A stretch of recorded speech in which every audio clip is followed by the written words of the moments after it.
couple of years ago, I was commissioned to teach at a school in Mödling, Austria. It was a technical school,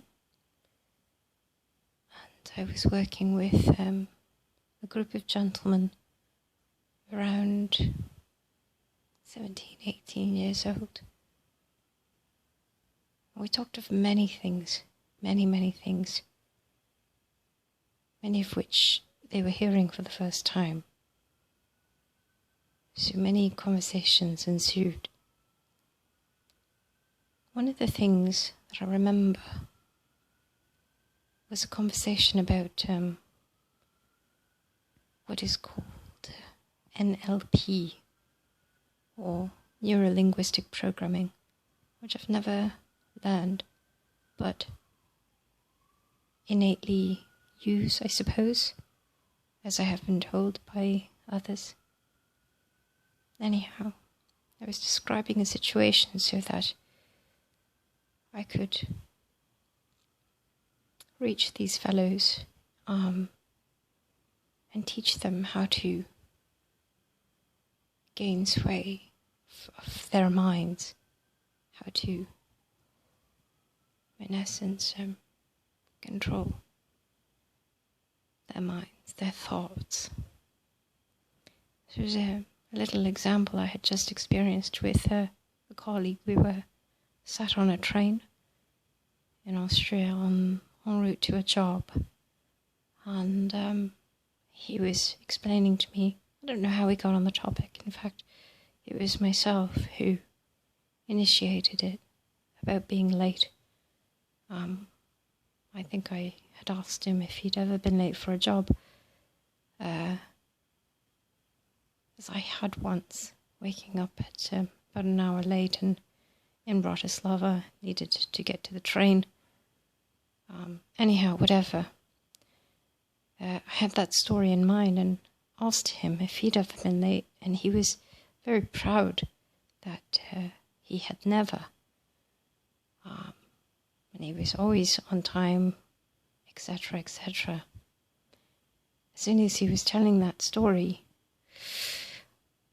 I felt in me something that I shouldn't have asked, or let it go on as long as I did, and I withheld my own story of waking up about 5 minutes before eventually catching a cab and getting to the train station to get to the job. Never told him that, and yes, it left something within me that said, anyways, I left it at that, and sure enough, we within the week that we were teaching together, one day he didn't show up for breakfast.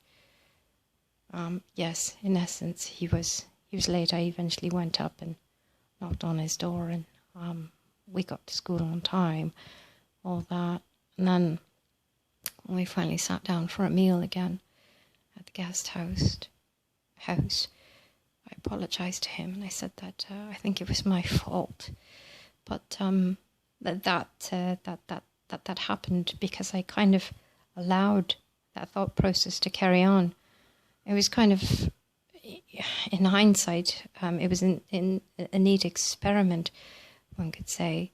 And so actually when we were having the conversation, I started out by saying to him, now I want you to hold on to your keys, and we both did so.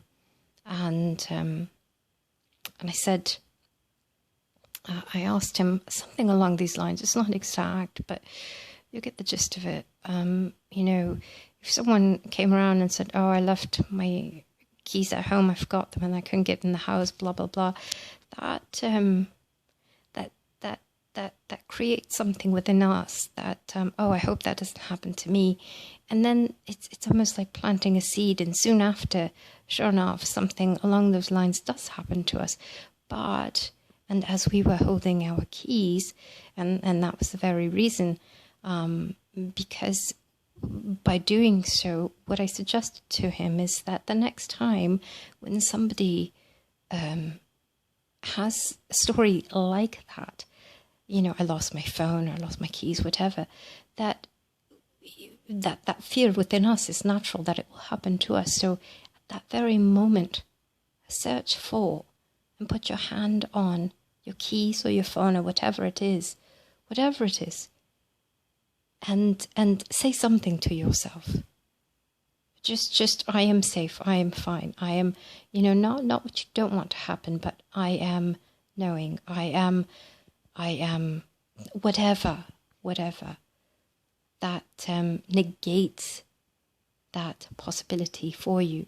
So anyhow, I was at the school and sat with the gentleman, and I was telling this to them, and the lovely gentleman sat beside me, Alex, a beautiful soul, turned around and said to me, Arushka, what are you doing? What are you teaching us? This is like black magic.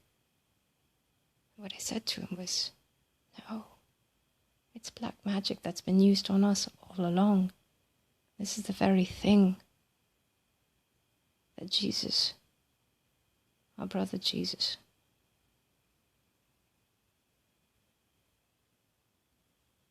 is trying to teach our innate powers, not specifically NLP, but our innate powers gaining sway over our own minds.